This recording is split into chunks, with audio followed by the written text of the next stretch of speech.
A society cannot truly be free if its citizenry are enabled to deprive others of their freedom. Murder is both illegal and carries a hefty punishment, the deprivation of the murderer's freedom, or in some jurisdictions, life, for this very reason. But there are countries, perhaps more sensible than the United States, that have realized the mechanism by which murder is committed is equally as dangerous to a free society as the act itself. That having guns in circulation in the first place serves as a predicate for murder. Their availability enables murder. For as much as we can opine about how economic assistance to the poor, better education, greater access to mental health care, and so on could reduce murder, the central fact underlying my position remains the same. If the weapon used to murder someone is not available to that potential murderer, the murder itself cannot as easily be committed. And while this reform does remove these weapons from our quote-unquote responsible gun owners, hobbyists who have not harmed anyone else with their activity, the consequences of that can be minimized. There is no reason these people cannot safely engage in their gun hobby at a range. These guns would be locked down, rented out to be used on the premises, and returned thereafter.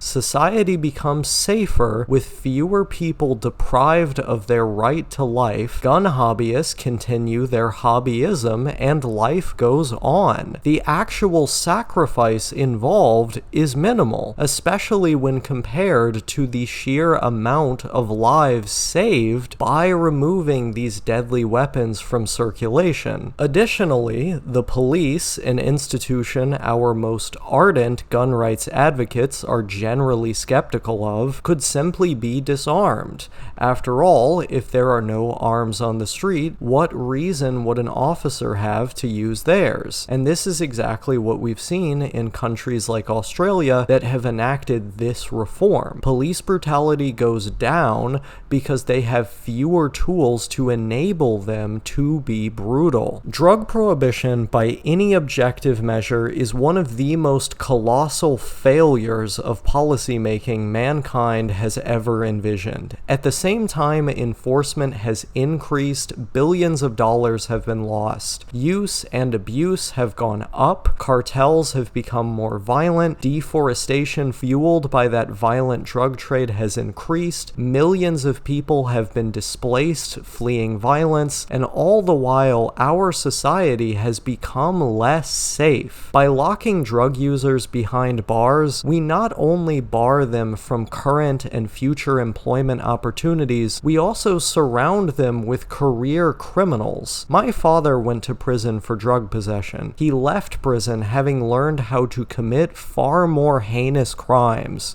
that he had no choice but to commit given that his record barred him from most forms of employment. This is a problem. It's a problem not only because the connections the incarcerated drug user makes, and therefore the things the incarcerated drug user learns, make us less safe, but because the underlying causes of the use itself have not been addressed. If anything, they've been exacerbated. That too makes our society less safe. But I'm not here to talk about mental health, the cycle of addiction, nor am I here to talk about poverty and education. Addressing these things would indeed reduce use and abuse, as well as lead to more responsible use if it were to happen. I'm here to talk about freedom, in particular how we can become more free as a society through understanding how freedom intersects with the safety and harmony of that society. It is obvious that ending the war on drugs is an imperative for becoming a freer and safer society. The question is,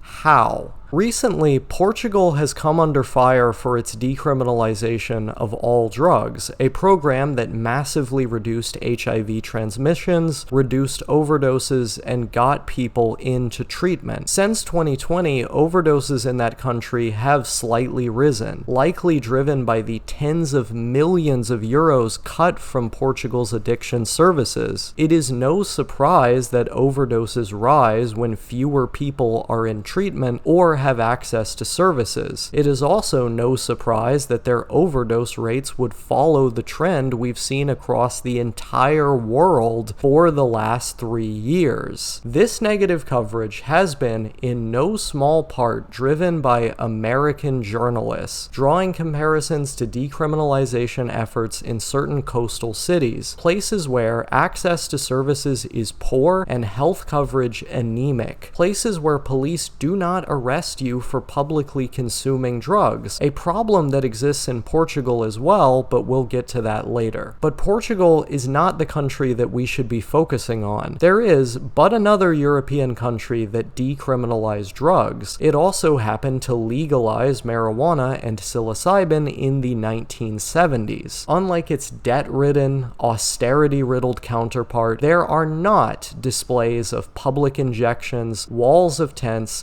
and the air of unsafety that characterizes some areas of Portugal and our US cities today. Rather, it is illegal to consume any drug in public, just as it is illegal to own any firearm. The potentially problematic perpetrators of violent psychosis are siphoned off into safe injection sites staffed with nurses to prevent overdose. They're siphoned off into the shelter system and then treatment because living on the street is also illegal. The burden then for the freedom of the drug user is not on society. Society does not become less safe at the expense of some freedom in the Netherlands. Society becomes more safe and to the benefit and assurance of everyone's freedom, the central goal of liberalizing drug policy. Just as the Netherlands does not enable murderers to have deadly weapons, they do not enable their drug-using population to threaten societal harmony by bringing their activity outdoors. They do not enable the most problematic elements of the drug-using population to even be outdoors. It is through this sensible but tough on crime drug policy that the Netherlands should be looked to as a model for the rest of the world. Freedom ain't free, but the costs for the benefits in this case appear reasonable.